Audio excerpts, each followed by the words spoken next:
She's been called the hardest-working royal, the no-nonsense princess, and the backbone of the monarchy. But recently, Princess Anne made headlines with something completely unexpected, a brand new royal title, personally bestowed by her brother, King Charles III. It wasn't a publicity stunt or a ceremonial flourish. This was something far more personal, a bold recognition of loyalty, service, and family ties at the very heart of the crown. Today, we uncover the inside story behind Princess Anne's new royal title, what it means, why it matters, and how it might reshape the future of the modern monarchy. Act 1. The Unbreakable Royal. For decades, Princess Anne has been the royal family's constant force, steady, disciplined, and utterly dedicated.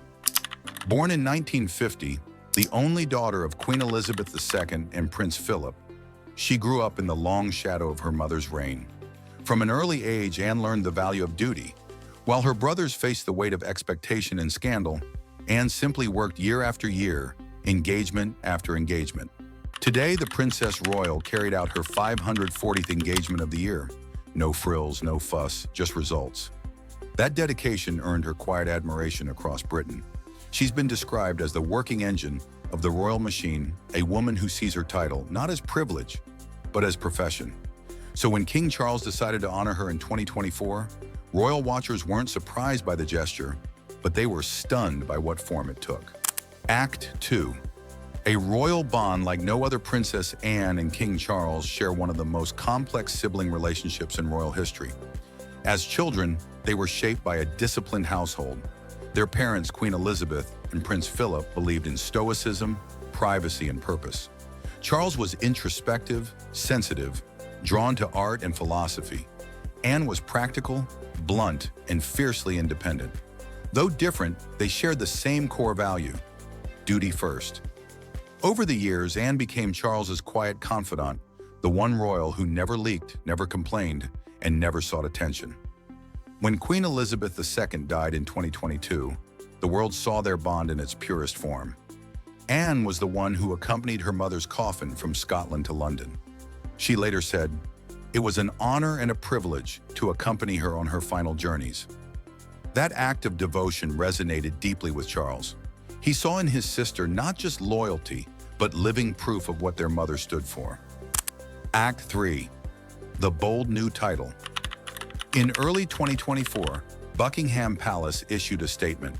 It was brief, just a few lines in the official court circular, but its meaning was monumental. Princess Anne was appointed Senior Grand Mistress of the Royal Victorian Order, a newly created, historic position personally granted by King Charles. The Royal Victorian Order was founded in 1896 by Queen Victoria herself. It exists to reward personal service to the monarch, not political loyalty, not social status, but genuine dedication to the crown.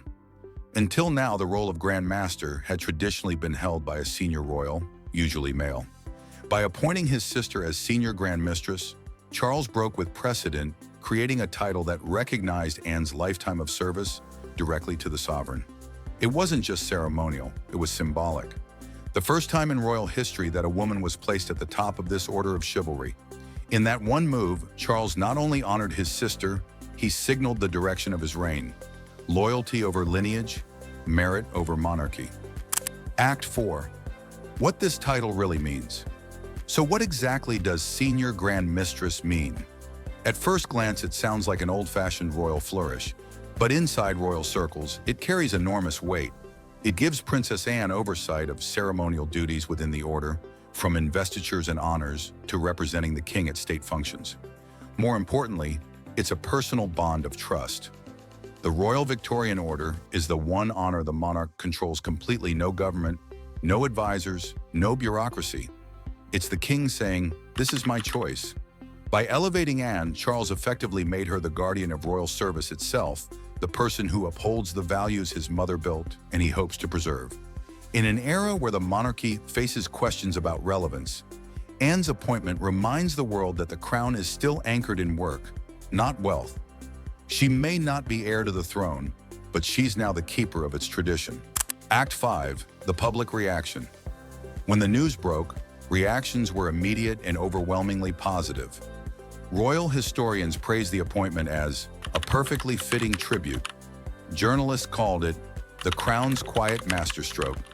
After all, Princess Anne has long been the most admired royal.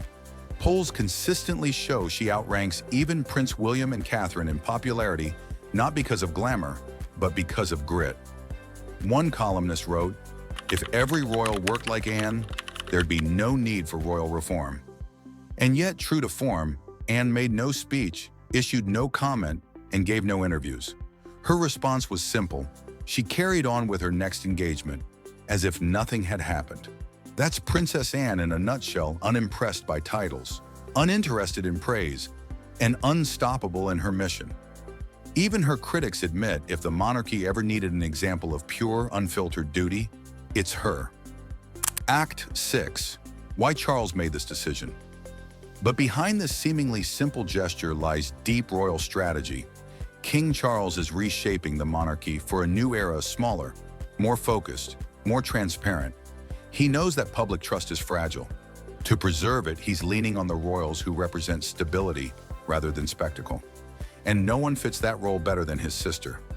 Appointing her to a senior position does two things. It reinforces the message that the royal family is a team built on service, and it quietly sidelines those who bring drama or division.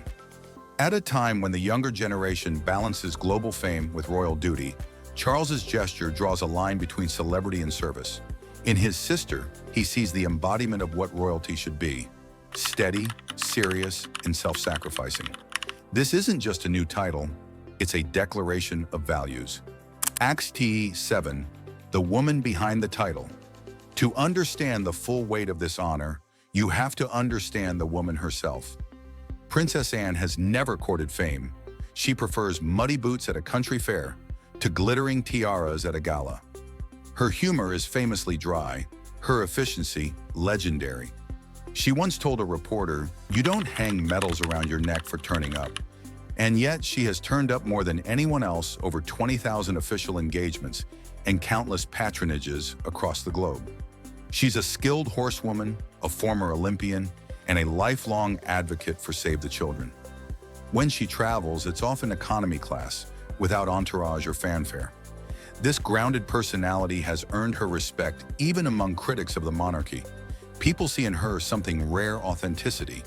So when Charles elevated her, it wasn't a surprise within the family. It was overdue recognition for a lifetime of quiet excellence. Act 8. What it says about the future. This appointment might seem symbolic, but it carries real implications for the future. It strengthens Anne's role as a key counselor to the king and possibly as a mentor to the next generation, Prince William, Princess Catherine, and the royal children who will one day carry the crown. It also ensures continuity. If the monarchy is a bridge between past and future, Princess Anne now stands firmly at its center, linking Queen Elizabeth's legacy to Charles's vision. In a monarchy that often changes with the times, she represents what must never change: duty, discretion, and dignity. Princess Anne's new title may seem like a small footnote in royal history, but its meaning runs deep. It's a story of recognition, respect, and quiet power. A reminder that true royalty isn't measured by crowns or headlines, but by constancy. In an age of noise, she remains the silence that holds the monarchy together. And in honoring her, King Charles didn't just reward a sister, he reaffirmed the very spirit of service his reign depends on. This was the inside story of Princess Anne's bold new title from King Charles. If you enjoyed exploring the hidden world of Britain's royals, remember to like, share, and subscribe, because next time, we're diving even deeper into the untold stories behind the crown.